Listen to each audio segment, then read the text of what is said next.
Bienvenidos a las historias de Lilith. Muy bienvenidos a todos, queridos oyentes. Estamos hoy finalizando los últimos 3 capítulos de esta historia. Decidí hacerlo así para que no se pierdan del final en todo su esplendor. Capítulo 34, 35 y 36 de la historia del loco. Peter dio un paso hacia atrás como si lo hubieran abofeteado. Se ordenó que debía conservar la calma, lo que era difícil en la repentina noche que los envolvía. Francis soltó un grito y se encogió de miedo. «Pajarillo», ordenó Peter, «no te muevas». Al joven no le costó nada obedecerlo. Estaba casi paralizado por el pánico. Haber sentido el alivio momentáneo de llegar a un lugar reconocible y de pronto volver a sumirse en la oscuridad le aterró indeciblemente. Los latidos de su corazón le indicaban que seguía vivo, pero todas sus voces le advertían que estaba al borde de la muerte. «No hagas ruido», susurró Peter mientras avanzaba a tientas y amartillaba el revólver. Alargó la mano izquierda para tocar a Francis en el hombro y comprobar su posición. El arma produjo un clic espantoso en la oscuridad. Peter se mantuvo inmóvil, intentando no hacer ningún ruido delator. Francis oía a sus voces gritar «¡Escóndete! ¡Escóndete!», pero eso era imposible en ese momento. Se agachó para ocupar el menor espacio posible. Respiraba nervioso, con dificultad, y cada vez que inspiraba se preguntaba si sería la última. Era solo medio consciente de la presencia de Peter, quien con un nerviosismo que contradecía su experiencia, dio otro paso al frente. Su pie produjo un leve ruido en el suelo de cemento, y Francis notó que se volvía a un lado y otro, como decidiendo en qué dirección se encontraba la amenaza. Francis intentó evaluar la situación. Sabía que el ángel había apagado las luces y estaba esperando en algún sitio del cubículo negro en que estaban atrapados. El asesino estaba en un terreno conocido, mientras que Peter y él solo habían alcanzado a ver unos segundos su entorno antes de ser sumidos en la oscuridad. Francis apretó los puños y todos sus músculos se tensaron, gritándole que se moviera, pero no pudo. Estaba clavado en el sitio como si el cemento del suelo se le hubiera solidificado alrededor de los zapatos. «No hagas ruido», susurró Peter, y siguió volviéndose a un lado y a otro, con el arma delante, preparada para disparar. Francis notó que el espacio entre él y la muerte se reducía. Percibía la oscuridad de la habitación como si hubieran cerrado su ataúd, y el único ruido que se oyese fueran las paladas de tierra que le echaban encima. Quería gritar, gimotear, retorcerse y acurrucarse como un niño. Sus voces le gritaban que lo hiciera. Le instaban a correr, a huir, a encontrar algún rincón donde esconderse. Pero él sabía que ningún sitio era seguro y procuró contener el aliento y escuchar. Oyó unos arañazos a su derecha. Se volvió en esa dirección. Podía haber sido una rata, podía haber sido el ángel. La incertidumbre lo rodeaba. La oscuridad lo igualaba todo. Unas manos, un cuchillo, una pistola. Si al principio contaba con la ventaja del arma de Lucy, ahora todo favorecía al hombre que los acechaba en el silencio. Francis intentaba reflexionar, que la razón se impusiera al pánico que lo embargaba. Pensó, he pasado tantos años de mi vida a oscuras que debería sentirme a salvo. Supo que lo mismo podía ser válido para el ángel. Después pensó en lo que había visto antes de que se apagara la luz. Reconstruyó los pocos segundos de visión que había tenido. Comprendió que el ángel había presentido que los seguían o los había oído en el túnel, y había decidido no huir, sino esperarlos escondido. Había dejado la luz encendida solo lo suficiente para comprobar quién lo perseguía. Francis se esforzó en visualizar aquel sótano. El ángel los atacaría por sorpresa. Conocía al dedillo ese lugar y no necesitaba la luz para orientarse. Francis reconstruyó la habitación mentalmente, intentando recordar cada cosa con exactitud. Aguzó el oído, pues su respiración le sonaba como un bombo, tan fuerte que amenazaba con tapar cualquier otro sonido. Peter también sabía que estaban siendo atacados.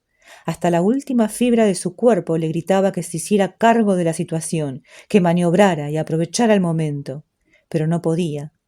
Pensó que la oscuridad era una desventaja para todos, pero al punto comprendió que no era así. Lo único que hacía era poner de relieve su vulnerabilidad y la de Francis. También sabía que el ángel tenía un cuchillo, de modo que solo necesitaba reducir la distancia que los separaba. En aquella oscuridad, un revólver era una ventaja mucho menor de lo que Peter había imaginado. Se volvió a derecha e izquierda. El miedo y la tensión lo cegaba tanto como la oscuridad. Sabía que los hombres razonables pueden encontrar soluciones razonables a problemas razonables, pero sus actuales circunstancias no tenían nada de razonable. Les resultaba tan imposible retroceder como atacar, tan difícil moverse como mantenerse en un sitio. Estaban sumergidos en un mar de sombras. Francis pensó que la noche acentuaba los sonidos, pero en realidad los confundía y distorsionaba. La única forma de ver era oír, así que cerró los ojos y volvió un poco la cabeza. Se concentró e intentó no prestar atención al bombero para descubrir la posición del ángel. A su derecha, a unos metros, sonó un ruido sordo. Ambos lo oyeron y se volvieron. Peter apuntó y con toda la tensión del cuerpo, ejerciendo presión sobre el dedo en el gatillo, disparó una vez. La detonación los ensordeció a los dos y el fogonazo restalló como un relámpago. La bala surcó el tenebroso sótano con un propósito mortífero, pero en vano. Francis notó el olor a pólvora, casi como si el eco del disparo lo transportara. Oyó la respiración agitada de Peter y como maldecía en voz baja. Y entonces tomó conciencia de algo terrible. Peter acababa de revelar dónde estaban. Pero antes de que pudiera decir nada o escudriñar la oscuridad en la otra dirección, oyó un sonido extraño prácticamente a sus pies. Acto seguido, algo metálico pasó a toda velocidad por su lado, como si volara, como si no tocara el suelo, sino que se desplazara por el aire hasta dar en Peter. Francis se echó atrás, perdió el equilibrio y al caerse al suelo se golpeó la cabeza. En un segundo desorientador perdió la noción de dónde estaba y de lo que estaba pasando. En medio de una oleada de dolor vertiginoso, se percató de que, a poca distancia pero fuera de su vista, Peter y el ángel estaban enzarzados en una violenta lucha, rodando por el suelo entre la basura y los desechos. Alargó la mano intentando ayudar a su amigo, pero los dos hombres se habían alejado y por un instante aterrador estuvo totalmente solo, salvo por los sonidos apremiantes de un combate desesperado que tanto podía estar dirimiéndose a 1 metro de él como a kilómetros de distancia. En el edificio Amherst, Evans estaba furioso, intentando organizar a los pacientes para devolverlos al dormitorio. Pero Napoleón, envalentonado por todo lo que había pasado, se obstinaba en decir que ellos solo recibían órdenes de Pajarillo y de bombero, y que hasta que no se llevaran a la señorita Jones en ambulancia y Pajarillo y el bombero no volvieran de allá donde hubiesen ido, nadie se movería. Su bravuconería no era del todo cierta, porque mientras se enfrentaba al señor del mal en medio del pasillo, con Noticiero a su lado como edecán, muchos pacientes habían empezado a deambular detrás de ellos. Al otro lado del pasillo, las mujeres, encerradas aún en su dormitorio, gritaban con desesperación advertencias variopintas. ¡Asesinato! ¡Fuego! ¡Violación! ¡Al ladrón! Más o menos todo lo que se les ocurría a falta de saber qué estaba pasando. El jaleo que armaban era enloquecedor. Guthrie estaba agachado junto a la sangrante Lucy, mientras 2 paramédicos la atendían diligentemente. Uno logró por fin detener la hemorragia de la rodilla con un torniquete, mientras otro le ponía una vía de plasma en el brazo. Estaba pálida, al borde del desvanecimiento, intentando hablar pero incapaz de pronunciar palabras, padeciendo horrores. Renunció por fin y se sumió en una semiconciencia, apenas consciente de que había gente a su alrededor. Con la ayuda de Negro Grande, los 2 paramédicos la depositaron en una camilla. 2 guardias de seguridad permanecían a un lado, sin saber qué hacer, a la espera de instrucciones. Cuando se llevaban a Lucy, Tomapastillas se volvió hacia los hermanos Moses. Su primer impulso fue exigir a gritos una explicación, pero decidió aguardar el momento oportuno. ¿Dónde?, se limitó a preguntar. Negro Grande tenía su chaqueta blanca manchada de sangre de las heridas de Lucy. Su hermano estaba manchado de modo parecido. En el sótano, señaló Negro Grande. Pajarillo y el bombero fueron tras él. Dios mío, dijo Wulftilil entre dientes, a la vez que sacudía la cabeza, convencido de que la situación no podía ser peor. Indíquenme camino, ordenó. Los Moses lo condujeron hasta la puerta del sótano. ¿Se metieron en el conducto de la calefacción?, preguntó Wulftilil, pero no necesitaba respuesta. Negro Grande asintió. ¿Sabemos a dónde conduce? Negro Chico negó con la cabeza. Wulftilil no tenía intención de seguir a nadie por aquel oscuro túnel. Inspiró hondo. Confiaba en que Lucy Jones sobreviviera a sus heridas, a pesar de la ferocidad con que le habían sido infligidas, a no ser que la pérdida de sangre y el shock se confabularan para quitarle la vida. Visto con objetividad profesional, podía ocurrir. En ese momento, sin embargo, la fiscal no era lo que más le preocupaba. Tenía muy claro que probablemente alguien más moriría esa noche, y estaba intentando prever los problemas que eso le causaría. Bueno, comentó con un suspiro, podemos suponer que conduce a Williams, porque es el edificio más cercano, o a la central de calefacción y suministro eléctrico, de modo que deberíamos mirar en esos dos sitios. Lo que no dijo en voz alta, claro, fue que sus palabras daban por sentado que Francis y Peter habían llegado a salir del túnel, una suposición solo probable. En la oscuridad, Peter peleaba con fiereza. Sabía que estaba herido de gravedad, pero no hasta qué punto.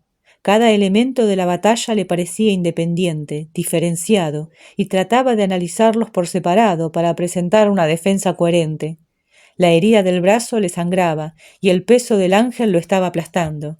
El revólver había salido disparado hacia un rincón cuando el ángel lo había embestido violentamente, lejos de su alcance, de modo que lo único que le quedaba para defenderse eran sus ansias de vivir. Lanzó un fuerte puñetazo y el ángel gruñó.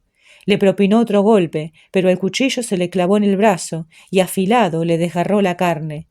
Peter soltó un grito gutural e impulsado por su instinto de supervivencia, le atizó lo más fuerte que pudo con los pies. Luchaba contra una sombra, contra la idea de la muerte y contra un asesino de carne y hueso. Entrelazados furiosamente, los dos hombres trataban de encontrar una forma de acabar con el otro. Era una pelea injusta, porque una y otra vez el ángel podía herirlo con el cuchillo, y el bombero pensó que las repetidas puñaladas acabarían troceándolo poco a poco. Levantó los brazos para protegerse de los embates mientras daba puntapiés buscando algún punto vulnerable de su adversario.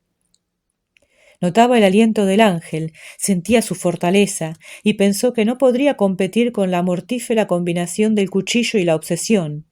Aún así, peleó con fuerza, con arañazos dirigidos a los ojos del ángel, o quizás a su entrepierna, para obtener un breve respiro del cuchillo que los ahería. Lanzó el puño izquierdo hacia adelante y golpeó el mentón del ángel. De esa manera supo que el cuello del asesino estaba cerca, por lo que alargó el brazo y cuando lo alcanzó, cerró la mano para estrangular a aquel maníaco.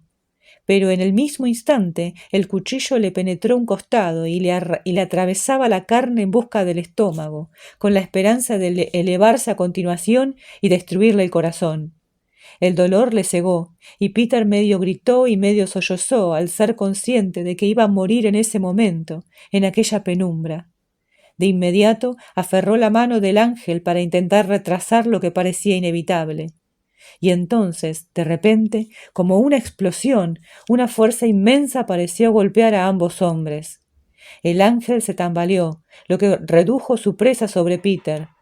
Peter no supo cómo Francis había logrado atacarlo por detrás, pero lo había hecho, y el joven estaba colgado de la espalda del asesino, intentando con fiereza rodearle el cuello con los antebrazos. Francis lanzó una especie de grito de guerra terrorífico que combinaba todos sus miedos y todas sus dudas en un aullido estremecedor. En toda su vida, hasta ese instante, nunca se había defendido, nunca había luchado por algo importante, nunca se había arriesgado de verdad, nunca había imaginado que ese momento sería el mejor o el último. De modo que depositó hasta su última esperanza en aquel combate, atizó la espalda y la cabeza del ángel y forcejeó para separarlo de Peter. Usó hasta la última pizca de locura para imprimir fuerza a sus músculos, a la vez que dejaba que todo el miedo y todo el rechazo que había vivido hasta entonces avivaran su lucha. Aferraba al ángel con una tenacidad surgida de la desesperación, dispuesto a impedir que la pesadilla o el asesino le robaran el único amigo que había tenido en su vida. El ángel se retorcía y se revolvía en una lucha terrible. Estaba atrapado entre los dos hombres, uno herido y el otro enloquecido por el miedo, sin duda, pero impulsado por algo más importante, y vaciló, sin saber con cuál de ellos pelear, sin estar seguro de si debía acabar con el primero y después encargarse del otro, lo que parecía cada vez más difícil, dada la lluvia de golpes que le lanzaba Francis, quien de repente le sujetó el brazo y tiró hacia atrás. Este brusco impulso redujo la presión que el ángel ejercía sobre el cuchillo en el costado de Peter, el cual, con una reserva de fuerza surgida de algún lugar oculto en su interior, agarró la muñeca del ángel con las dos manos y neutralizó la presión de la hoja, con lo que logró detener su penetración. Francis no sabía cuánto le duraría la fuerza. El ángel era más fuerte que él, y si quería tener una oportunidad, tenía que ser ahora, justo al principio, antes de que el ángel pudiera dirigir toda su furia contra él. Tiró lo más fuerte que pudo, con toda la potencia que le daba el ansia de liberar a Peter, y para su asombro lo logró, por lo menos en parte. El ángel se tambaleó hacia atrás, desequilibrado, y cayó de espaldas, de modo que ahora fue Francis quien quedó atrapado bajo su peso. Intentó entonces atenazarlo con las piernas y se aferró a él con una determinación mortífera, como una mangosta mordiendo una cobra, mientras el ángel procuraba zafarse de él. Y en ese instante de confusión, con los tres cuerpos enredados entre sí, Peter se dio cuenta de que el cuchillo en su costado estaba suelto. Aferró el mango y con un grito de dolor se lo quitó de un tirón con la sensación de que la vida se le marchaba con él. A continuación, reunió toda la fuerza que le quedaba y lanzó una cuchillada con la esperanza de no matar a Francis, sino al ángel. Cuando la punta tocó un cuerpo, Peter la impulsó con toda su fuerza, porque sabía que era una única oportunidad. Rogó que en efecto fuese el ángel. De repente, el ángel, bien sujeto por Francis, gritó. Fue un sonido agudo, como de otro mundo, que pareció expresar todo el mal que había hecho a tantas personas, y resonó en las paredes iluminando la oscuridad con la muerte, la agonía y la desesperación. Su propia arma lo había traicionado. Peter se la hundió inexorablemente en el pecho y acertó en el corazón que el ángel jamás creyó necesitar. Peter decidió aplicar todo lo que le quedaba de fuerza en ese último esfuerzo y concentró todo el peso de su cuerpo en las dos manos apoyadas sobre el cuchillo, hasta que oyó que el aliento del ángel vibraba con los estertores de la muerte. Entonces se echó atrás, jadeó y pensó en las muchas preguntas que quería hacer pero no podía, y cerró los ojos para esperar su final. Mientras tanto, Francis notó cómo el ángel se ponía rígido y expiraba entre sus brazos. Permaneció en esa posición, sujetando al hombre muerto durante lo que le pareció mucho tiempo, pero que seguramente solo fueron segundos. Sus voces parecían abandonarle en ese momento, junto con sus miedos, sus consejos, sus deseos y sus exigencias, y solo fue consciente de que todo seguía oscuro y su único amigo en el mundo aún respiraba, pero de modo superficial, dificultoso y cada vez más próximo a la muerte. Así que apartó a un lado el cuerpo del ángel. «Aguanta», susurró al oído de Peter, aunque no creyó que el bombero pudiera oírlo. Lo agarró por las axilas para tirar de él, y como un niño que ha soltado la mano de su madre, despacio y vacilante, empezó a arrastrarlo por el sótano en busca de la luz y la salida, con la esperanza de encontrar ayuda en alguna parte. Y eso fue todo. Me acurruqué hecho un ovillo junto a la pared. Me estremecí y procuré aislarme del caos que me rodeaba. En un lugar situado a kilómetros de distancia se oían gritos y muchos golpes, como si todos los miedos, las dudas y hasta el último ápice de culpa que había ocultado todos esos años intentaran derribar mi puerta para irrumpir en mi casa. Sabía que debía una muerte al ángel y que éste había venido a reclamarla. Había contado la historia y no creía tener más derecho a vivir. Cerré los ojos y sin dejar de oír voces destempladas y gritos apremiantes, esperé a que se vengara, a sentir la frialdad de su tacto. Me contraje todo lo que pude y oí acercarse pasos frenéticos, mientras yo, por fin calmado, esperaba la muerte. Tercera parte. Pintura al látex blanca. El ruido en mi apartamento había ido aumentando de intensidad con el recuerdo, con la rabia. Sentía que el ángel me ahogaba, me arañaba. Los años de silencio se enconaban y su furia era infinita. Me acordé de al sentir sus golpes en la cabeza y los hombros, me desgarraban el corazón y los pensamientos.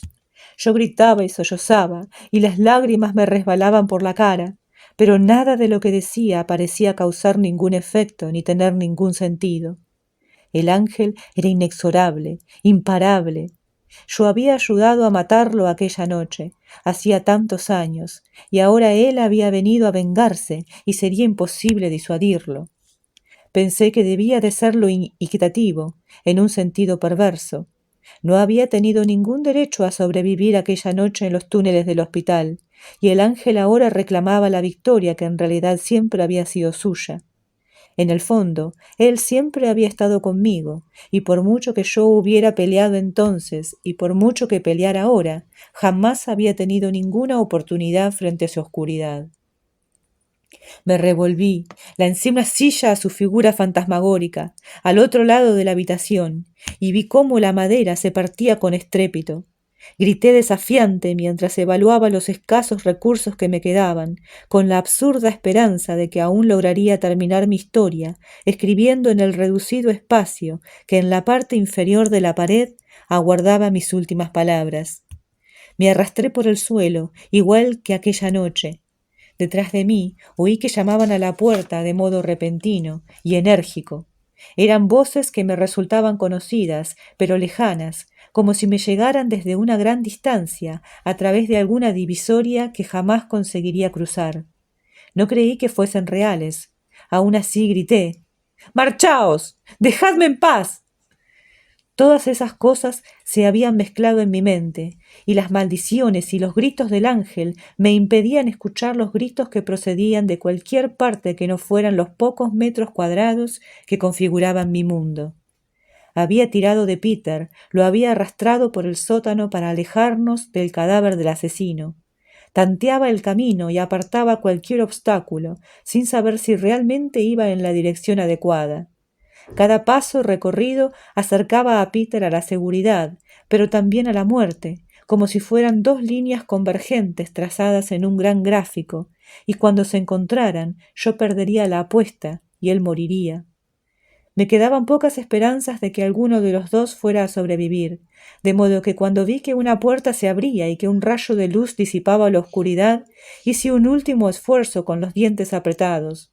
El ángel bramó detrás de mí, pero eso era ahora, porque aquella noche estaba muerto. Alargué la mano hacia la pared y pensé que aunque fuera a morir al cabo de pocos minutos, por lo menos tenía que contar cómo alcé los ojos y distinguí las inconfundibles figuras de negro grande recortada contra la pequeña franja de luz y oí su voz llamándome. «Francis, pajarillo, ¿estás ahí?» «Francis», llamó Negro Grande, de pie en la puerta que daba al sótano de la central de calefacción y suministro eléctrico, con su zona de almacén y los túneles que se entrecruzaban bajo los terrenos del hospital. Su hermano estaba a su lado y el doctor Wulptilil detrás de ellos. «Pajarillo, ¿estás ahí?» Antes de que pudiera accionar el interruptor de la luz de la desvencijada escalera, oyó una voz débil pero conocida entre las sombras. «Señor Moses, ayúdenos, por favor». Ninguno de los hermanos dudó. El grito lastimoso y aflautado que rasgó la negrura que había a sus pies le dijo todo lo que necesitaban saber. Bajaron disparados hacia Francis, mientras Wulfthryth, un poco a regañadientes, localizaba por fin el interruptor y encendía la luz. Lo que vio, bajo el brillo tenue de una bombilla desnuda, lo dejó de una pieza. Entre los desechos y el equipo abandonado, Francis, cubierto de sangre y suciedad, intentaba avanzar tirando de Peter, que parecía malherido y se presionaba con la mano una herida sangrante en el costado que había dejado un espantoso rastro rojo en el suelo de cemento. Wulfthryth se sobresaltó al distinguir a un tercer paciente más al fondo, con los ojos abiertos debido a la sorpresa y la muerte, y con un cuchillo clavado hasta la empuñadura en el pecho. «Dios mío», exclamó el médico, y se apresuró a reunirse con los Moses, que ya estaban ayudando a Peter y Francis. Estoy bien, atiéndanlo a él», repetía Francis una y otra vez. Aunque no estaba nada seguro de encontrarse bien, ese era el único pensamiento que el agotamiento y el alivio le permitían tener. Negro Grande lo captó todo de un vistazo, y tras agacharse junto a Peter, le apartó los jirones de la camisa para comprobar el alcance de su herida. Negro Chico se situó junto a Francis y lo examinó deprisa en busca de posibles heridas, a pesar de sus negativas con la cabeza y sus protestas. «No te muevas, pajarillo», le pidió. «Tengo que asegurarme de que estás bien». A continuación, hizo un gesto hacia el ángel y susurró: «Creo que lo has hecho muy bien esta noche. No importa lo que pueda decir nadie». Cuando comprobó que Francis no estaba malherido, se volvió para ayudar a su hermano. «¿Es muy grave?», preguntó Tomapastillas, junto a los dos auxiliares y con los ojos puestos en Peter. «Bastante», respondió Negro Grande. «Tiene que ir al hospital enseguida». «¿Podemos llevarlo arriba?», quiso saber Wulfthryth. El auxiliar se limitó a agacharse y pasar los dos brazos por debajo del cuerpo maltrecho de Peter para levantarlo del suelo, y con un esfuerzo y un gruñido lo cargó escaleras arriba hacia la zona principal de la central de calefacción, como un novio que cruzara el umbral con la novia en brazos. Una vez allí, se arrodilló y con cuidado lo dejó en el suelo. «Tenemos que pedir ayuda enseguida», dijo. «Ya lo veo», dijo el director médico, que ya había cogido el viejo teléfono negro de disco de un mostrador y marcaba un número. «Seguridad, soy el doctor Wulfthryth. Necesito otra ambulancia. Sí, exacto, otra ambulancia, y la necesito de inmediato en la central de calefacción y suministro eléctrico. Sí, es cuestión de vida o muerte». Colgó. Francis había seguido a Negro Grande y estaba junto a su hermano, que estaba hablando con Peter y le instaba a aguantar y le recordaba que la ambulancia ya estaba de camino y que no debía morir esa noche después de todo lo que había pasado. Su tono tranquilizador provocó una sonrisa en el rostro de Peter, a pesar de todo el dolor, el shock y la sensación de que la vida se le escapaba. Sin embargo, no dijo nada. El auxiliar se quitó su chaqueta blanca, la dobló y se la colocó como un pañuelo en la herida del costado. «La ayuda ya está en camino, Peter», le dijo Wulfthryth, inclinado hacia él, pero ninguno de los presentes pudo saber si el bombero lo oyó o no. Wulfthryth suspiró, y mientras esperaban, empezó a evaluar el daño que se había producido esa noche. Afirmar que era un desastre era minimizar los hechos. Solo sabía que le esperaba una engorrosa serie de informes, investigaciones y preguntas duras que exigirían respuestas difíciles. Tenía una fiscal de camino al hospital local con unas heridas terribles que ningún médico de urgencias iba a mantener en secreto, lo que significaba que tendría un detective en el hospital en cuestión de horas. Tenía un paciente de considerable fama y de notable interés para gente importante, que se desangraba en el suelo, al borde de la muerte, pocas horas antes de que se le trasladara a otro estado en secreto. Y encima tenía un tercer paciente, este muerto, asesinado sin duda por el paciente famoso y su amigo esquizofrénico. Había reconocido a ese tercer paciente y sabía que en su historia clínica se leía claramente de su propio puño y letra: retraso profundo, catatónico, diagnóstico reservado, tratamiento de larga duración. Sabía también que una anotación mencionaba que había recibido varios permisos de fin de semana bajo la custodia de su madre y una tía. Cuanto más lo pensaba, más se convencía de que su carrera dependía de lo que decidiera hacer en los próximos minutos. Por segunda vez esa noche oyó el sonido lejano de una sirena, lo que imprimía urgencia a su decisión. «Vivirás, Peter», musitó tras suspirar. No sabía si era cierto, pero sí que era importante. A continuación se dirigió a los hermanos Moses. «Esta noche no ha existido», les dijo con frialdad. «¿Entendido?» Los dos auxiliares se miraron entre sí y asintieron. «Será difícil que la gente no vea ciertas cosas», replicó Negro Chico, «pues tendremos que lograr que vean lo menos posible». Negro Chico señaló con la cabeza el sótano, donde estaba el cuerpo del ángel. «Ese cadáver complicará las cosas», dijo en voz baja, como si midiera las palabras, consciente de que era un momento importante. Ese hombre era un asesino. Gultiril sacudió la cabeza y le contestó como a un niño de primaria, poniendo énfasis en ciertas palabras. «No hay pruebas reales de eso. Lo único que sabemos es que intentó agredir a la señorita Jones esta noche. ¿Por qué motivo? Lo ignoro. Y lo más importante, lo que haya hecho en otras ocasiones, en otros lugares, sigue siendo un misterio. No guarda relación con nosotros aquí esta noche. Por desgracia, lo que no es ningún misterio es que fue perseguido y asesinado por estos dos pacientes. Puede que su comportamiento estuviera justificado». Dudó, como si esperara que el auxiliar terminara la frase. Pero éste no lo hizo, de modo que Gulptilil se vio obligado a hacerlo él mismo. Pero quizá no. En cualquier caso, habrá detenciones, titulares en los periódicos, tal vez una investigación oficial. Es probable que se presenten cargos. Nada volverá a ser igual durante cierto tiempo. Hizo una pausa para observar los rostros de los dos hermanos. Y quizás, añadió en voz baja, no sean solo el señor Petrel y el bombero quienes tengan que enfrentarse a las acusaciones. Quienes hayan contribuido a permitir esta noche desastrosa podrían ver en peligro sus empleos. Esperó de nuevo para medir el impacto de sus palabras en los dos auxiliares. «Nosotros no hemos hecho nada malo», repuso Negro Grande, «ni tampoco Francis o Peter». «Por supuesto», asintió Gulptilil a la vez que sacudía la cabeza. «Moralmente, sin duda. Éticamente, por supuesto. Pero legalmente, todo el mundo hizo lo correcto, de eso estoy seguro. Lo entiendo, pero no estoy tan seguro de cómo otras personas, y me refiero a la policía, percibirán estos hechos tan terribles». Como los Moses guardaron silencio, Gulptilil prosiguió. «Hemos de ingeniárnoslas, y lo más deprisa posible. Tenemos que conseguir que esta noche haya pasado lo menos posible», repitió, y al decirlo señaló el sótano con un gesto. Negro Chico lo entendió, lo mismo que su hermano. Ambos asintieron. «Pero si ese hombre no está muerto», comentó Negro Chico, «entonces no es probable que nadie se fije en Pajarillo ni en el bombero, ni en nosotros». «Correcto», dijo con frialdad el doctor Gulptilil. «Creo que nos entendemos a la perfección». El auxiliar pareció reflexionar un momento. Se volvió hacia su hermano y hacia Francis. «Venid conmigo», dijo. «Todavía tenemos trabajo que hacer».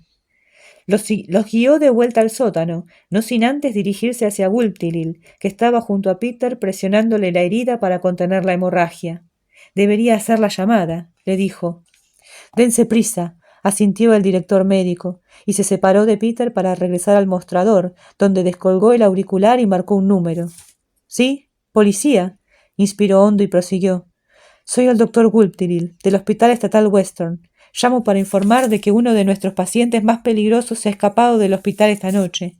Sí, creo que va armado. Sí, puedo darle su nombre y su descripción». El médico miró a Francis, que se había quedado clavado, y le hizo un gesto instándole a que se diera prisa. Fuera, el sonido de la ambulancia, acompañada por el personal de seguridad, se acercaba cada vez más. La lluvia salpicó la cara de Francis, como si desdeñara lo que había pasado, o tal vez para lavar las últimas horas. Francis no estaba seguro. Un fuerte viento zarandeó un árbol cercano, como si lo horrorizara el cortejo fúnebre que pasaba a su lado en plena noche. Negro Grande iba adelante, con el cadáver del ángel cargado a la espalda como un bulto informe. Su hermano lo seguía con 2 palas y un pico. Francis cerraba la comitiva, acelerando el paso cuando Negro Chico lo apremiaba.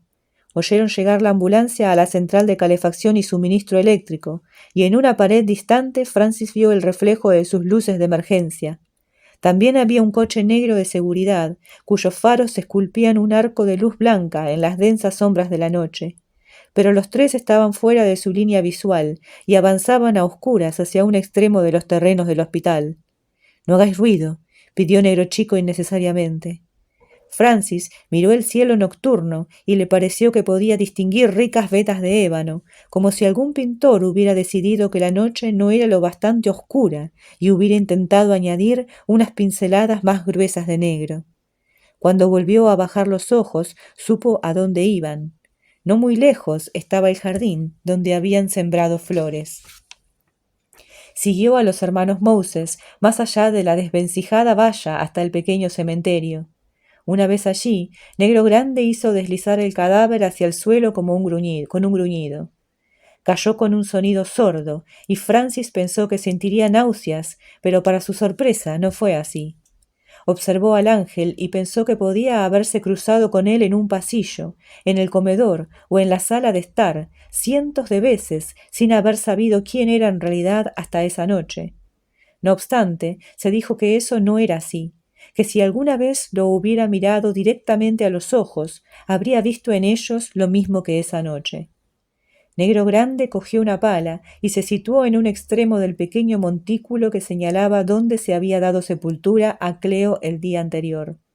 Francis se puso a su lado, cogió el pico y sin decir palabra lo levantó por encima de la cabeza y lo clavó en la tierra húmeda. Le sorprendió la facilidad con que podía remover la tierra blanda de la tumba de Cleo. Era como si ella le facilitase las cosas. Entretanto, los paramédicos tenían que esforzarse por segunda vez en pocas horas. No pasó demasiado rato antes de que los tres oyeran arrancar la ambulancia y recorrer el camino de salida en dirección al hospital más próximo, como había hecho antes, a la misma velocidad vertiginosa, por el mismo camino lleno de baches. Cuando el aullido de la sirena se desvaneció, se quedaron únicamente con el sonido apagado de las palas y el pico. Seguía lloviendo y el agua los empapaba, pero Francis apenas era consciente de sentirse incómodo, ni siquiera de tener el menor rastro de frío. Se le formaba una ampolla en la mano, pero no hizo caso y siguió descargando el pico una y otra vez. Había superado el agotamiento, absorto en lo que estaban haciendo y en la certeza de que todas las pruebas incriminatorias yacerían bajo tierra. No supo si tardaron 1 hora o más en cavar hasta 1,5 metros de profundidad, donde el barato ataúd de metal que contenía los restos de Cleo quedó por fin al descubierto. Por un instante, la lluvia repiqueteó contra la tapa, y Francis esperó extrañamente que el ruido no perturbara el sueño de la reina egipcia. Luego sacudió la cabeza y pensó: esto le gustaría. Toda emperatriz se merece un esclavo en la otra vida. Negro Grande dejó la pala en el suelo y su hermano lo ayudó a levantar el cadáver del ángel por las manos y los pies. Tambaleantes en el barro resbaladizo, se acercaron al borde de la tumba y con un impulso dejaron caer al ángel sobre el ataúd con un sonido apagado. Negro Grande dirigió una mirada a Francis, que estaba de pie al borde de la fosa, dubitativo. No es necesario decir una oración por este hombre, porque ninguna le servirá de nada allá donde va, le dijo. Francis asintió. Después, sin vacilar, los tres hombres cogieron las herramientas y empezaron a rellenar deprisa la tumba, justo cuando la primera luz titubeante del alba empezaba a asomar por el horizonte. Y eso fue todo. Me acurruqué hecho un ovillo junto a la pared. Me estremecí y procuré aislarme del caos que me rodeaba. En un lugar situado a kilómetros de distancia se oían gritos y muchos golpes, como si todos los miedos, las dudas y hasta el último ápice de culpa que había ocultado todos esos años intentaran derribar mi puerta para irrumpir en mi casa. Sabía que debía una muerte al ángel y que éste había venido a reclamarla. Había contado la historia y no creía tener más derecho a vivir. Cerré los ojos y sin dejar de oír voces destempladas y gritos apremiantes, esperé a que se vengara, a sentir la frialdad de su tacto. Me contraje todo lo que pude y oí acercarse pasos frenéticos, mientras yo, por fin, calmado, esperaba la muerte. «Hola, Francis». Entorné los ojos al oír una voz familiar. «Hola, Peter», respondí. ¿Dónde estoy? En el hospital, dijo con una sonrisa y el habitual brillo despreocupado en los ojos. Debí de parecer alarmado porque levantó la mano. No en nuestro hospital, claro. Ese ya no existe. En uno nuevo, mucho más agradable que el viejo Western. Echa un vistazo alrededor, pajarillo. Esta vez el alojamiento es bastante mejor, ¿no crees? Giré despacio la cabeza a la derecha y luego a la izquierda. Estaba tumbado en una cama dura con sábanas limpias y frescas. Un gotero me administraba una solución intravenosa a través de la aguja que tenía clavada en el brazo, y llevaba una bata de hospital verde pálido. En la pared frente a la cama había un cuadro grande y colorido, un velero blanco surcando las aguas centelleantes de una bahía un bonito día de verano. Un televisor silencioso descansaba en un soporte atornillado a la pared, y de pronto descubrí una ventana que ofrecía una vista reducida pero grata de un cielo azul con tenues nubes altas que curiosamente se parecía al cielo del cuadro. ¿Lo ves? Dijo Peter con un pequeño gesto. No está nada mal. No, admití, nada mal. El bombero estaba sentado en el borde de la cama, cerca de mis pies. Lo miré de arriba a abajo. Estaba cambiado con respecto a la última vez que lo había visto en mi casa, cuando le colgaban jirones de carne, la sangre le manchaba la cara y la suciedad le oscurecía la sonrisa. Ahora llevaba el mono azul que yo recordaba del día que nos conocimos, frente al despacho de Wiltshire, y la misma gorra de los Boston Red Sox. ¿Estoy muerto?, le pregunté. Meneó la cabeza y esbozó una ligera sonrisa. No, respondió, pero yo sí. Una oleada de pesar me ascendió hasta la garganta y ahogó las palabras que quería decir. Lo sé, conseguí articular. Lo recuerdo. No fue el ángel, ¿sabes? Sonrió Peter de nuevo. Tuve alguna vez la ocasión de darte las gracias, pajarillo. Me habría matado si no hubiera sido por ti, y habría muerto si no me hubiera arrastrado y logrado que los hermanos Moses consiguieran ayuda. Te portaste muy bien conmigo, Francis, y te lo agradecí, aunque nunca tuve ocasión de decírtelo. Suspiró. Sus palabras reflejaban cierta tristeza. Deberíamos haberte escuchado desde un principio, pero no lo hicimos, y eso nos costó muy caro. Tú sabías dónde y qué buscar, pero no prestamos atención. Se encogió de hombros. ¿Te dolió? Pregunté. ¿Qué? ¿No escucharte? No, agité la mano. Ya sabes a qué me refiero. ¿Morir? Peters rió. Creía que sí, pero la verdad no dolió casi nada, o por lo menos no mucho. Vi tu foto en un periódico hace un par de años, cuando ocurrió. Era tu foto, pero el nombre era otro. Decía que estabas en Montana, pero eras tú, ¿verdad? Por supuesto, un nuevo nombre, una nueva vida, pero los mismos problemas de siempre. ¿Qué pasó? Fue una estupidez. No era un incendio grande, y solo teníamos un par de dotaciones trabajando en él. Todos creíamos que lo teníamos dominado. Habíamos preparado cortafuegos toda la mañana. Estábamos a solo unos minutos de declararlo controlado y marcharnos, pero de pronto el viento cambió. Empezó a soplar con fuerza. Dije a los hombres que corrieran a ponerse a salvo. Oíamos el fuego detrás de nosotros, propagado por el viento. Produce un ruido ensordecedor, casi como si te persiguiera un tren a toda velocidad. Todo el mundo logró escabullirse, salvo yo. Podría haberlo conseguido si uno de los hombres no se hubiera caído y yo no hubiera regresado a buscarlo.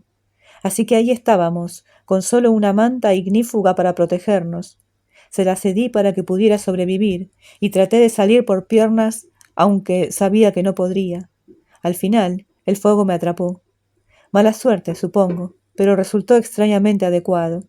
Por lo menos, los periódicos me llamaron héroe, aunque yo no me sentí tan heroico.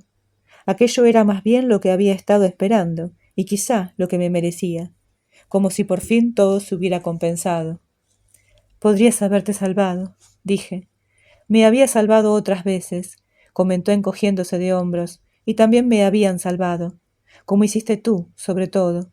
Si no me hubiera salvado, entonces no habría podido estar ahí para salvar a aquel hombre, de modo que todo encajaba, más o menos. Pero te echo de menos, aseguré. Lo sé, sonrió Peter, pero ya no me necesitas. De hecho, nunca me necesitaste, Francis, ni siquiera el día que nos conocimos, pero entonces no podías verlo. Quizás ahora puedas.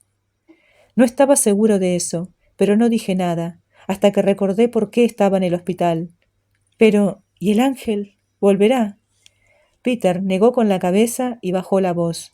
No, pajarillo. Recibió su merecido hace 20 años. Tú lo venciste entonces y volviste a vencerlo ahora. Se ha ido para siempre. No te molestará, ni a ti ni a nadie más, excepto en los malos recuerdos de ciertas personas, que es donde le corresponde estar y donde tendrá que permanecer. No es perfecto, claro, ni del todo diáfano y agradable, mas así son las cosas. Dejan huella, pero seguimos adelante. Sin embargo, tú te has librado, te lo aseguro. No sabía si creérmelo. Volveré a estar solo, me quejé. Peter rió. Fue una carcajada sonora, pura, natural. Pajarillo, pajarillo, pajarillo, dijo, y meneó la cabeza con cada palabra. Nunca has estado solo. Alargué la mano para tocarlo, para comprobar que lo que decía era cierto, pero Peter el bombero se desvaneció, desapareció de la cama de aquel hospital, y yo volví a sumirme lentamente en un sueño apacible. Pronto averigüé que las enfermeras de este hospital no tenían apodo. Eran agradables y eficientes, pero serias. Me comprobaban el suero del brazo y cuando me lo quitaron controlaban la medicación que recibía y registraban cada fármaco en una tablilla que colgaban de la pared junto a la puerta. No parecía que en este hospital alguien pudiera esconderse las pastillas en la boca, así que me tragaba diligentemente lo que me daban. A menudo me hablaban sobre esto o aquello, el tiempo que hacía y cómo había dormido la noche anterior. Pero sus preguntas no eran vanas. Por ejemplo, nunca preguntaban si prefería la gelatina verde o la roja, si me apetecía tomar galletas integrales y zumo antes de dormir o si prefería un programa de televisión u otro. Querían saber concretamente si tenía la garganta seca, si había tenido náuseas o diarrea, o si me temblaban las manos, y sobre todo, si había oído o visto algo que no estuviese ahí realmente. No les mencioné la visita de Peter, no era lo que querrían oír, y él ya no volvería más. Una vez al día venía el médico residente y hablábamos unos minutos sobre cosas corrientes. Pero no eran realmente conversaciones como las de un par de amigos, ni siquiera de dos desconocidos que se encuentran por primera vez, con cortesías y saludos. Pertenecían a un ámbito en que se me evaluaba. El residente era como un sastre que iba a confeccionarme un traje nuevo antes de que yo saliera al mundo, salvo que se trataba de prendas que vestía por dentro, no por fuera. El señor Klein, mi asistente social, vino un día. Me dijo que había tenido mucha suerte. Mis hermanas vinieron otro día. Me dijeron que había tenido mucha suerte.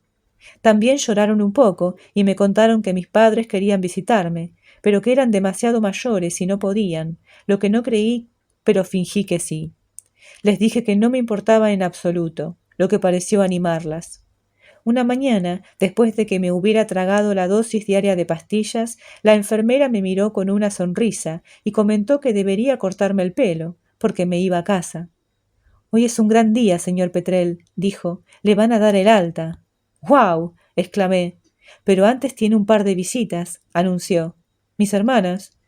Se acercó tanto que pude aspirar la frescura perfumada de su uniforme blanco almidonado y su cabello recién lavado. No, contestó con un susurro. Visitas importantes. No tiene idea, señor Petrel, de cuánta gente siente curiosidad por usted. Es el misterio más grande del hospital. Teníamos órdenes de muy arriba de que le diésemos la mejor habitación y el mejor tratamiento. Todo a cargo de personas misteriosas, a las que nadie conoce. Y hoy vendrá un personaje importante en una limusina negra para llevarlo a casa. Usted es alguien muy importante, señor Petrel, un famoso. O al menos eso cree la gente. No, repuse, no soy nadie especial. Es demasiado modesto, sonrió y sacudió la cabeza. Tras ella, la puerta se abrió y el residente psiquiátrico asomó la cabeza. Señor Petrel, saludó, tiene visitas. Dirigí la mirada hacia la puerta y oí una voz familiar. Pajarillo, ¿cómo te va? Y a continuación otra. Pajarillo, ¿estás causando problemas a alguien? El psiquiatra se hizo a un lado y los hermanos Moses entraron en la habitación. Negro Grande parecía aún más grande si cabe.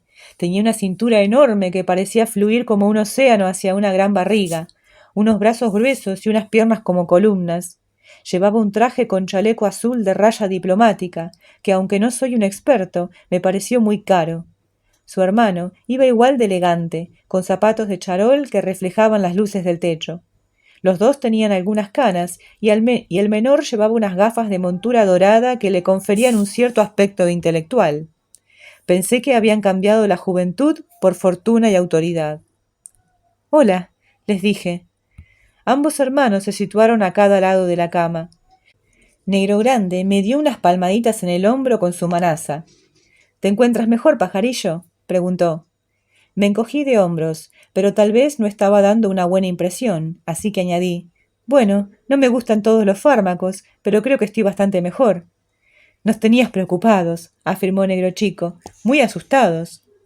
«Cuando te encontramos», comentó su hermano en voz baja, «no estábamos seguros de que lo superaras. Estabas muy mal, pajarillo. Hablabas con alguien invisible, lanzabas cosas, peleabas y gritabas.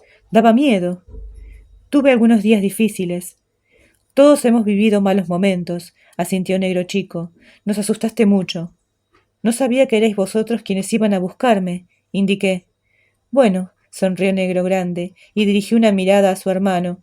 «No es algo que hagamos mucho ahora. No como en los viejos tiempos, cuando éramos jóvenes y trabajábamos en el viejo hospital, a las órdenes de tomapastillas. Ya no. Recibimos la llamada y fuimos corriendo, y nos alegramos mucho de haber llegado antes de que tú, bueno, ya sabes, me suicidara».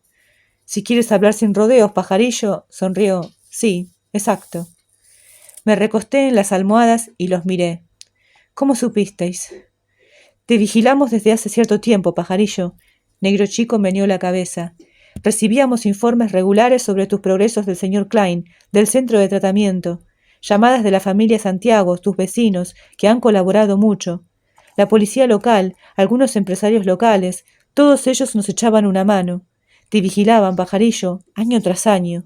Me sorprende que no lo supieras». «No tenía ni idea». Sacudí la cabeza. «Pero, ¿cómo conseguisteis?» «Muchas personas nos deben favores», respondió Negro Chico, «y hay mucha gente que desea estar a buenas con el sheriff del condado». Señaló con la cabeza a su hermano. «O con un concejal», se señaló a sí mismo, e hizo una pausa. «O con una jueza federal que tiene verdadero interés en el hombre que ayudó a salvarle la vida una noche terrible hace muchos años». Y así finaliza estos capítulos y esta historia. Espero que les haya gustado mucho, que les haya dejado algo dentro suyo y que hayan tenido muchas emociones como las que sentí yo a través de toda esta historia.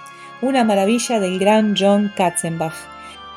Si este autor les ha gustado y quieren escuchar más historias de él, déjenlo en los comentarios. Muchísimas gracias por haberme acompañado a través de toda esta historia. Espero sinceramente que les haya gustado.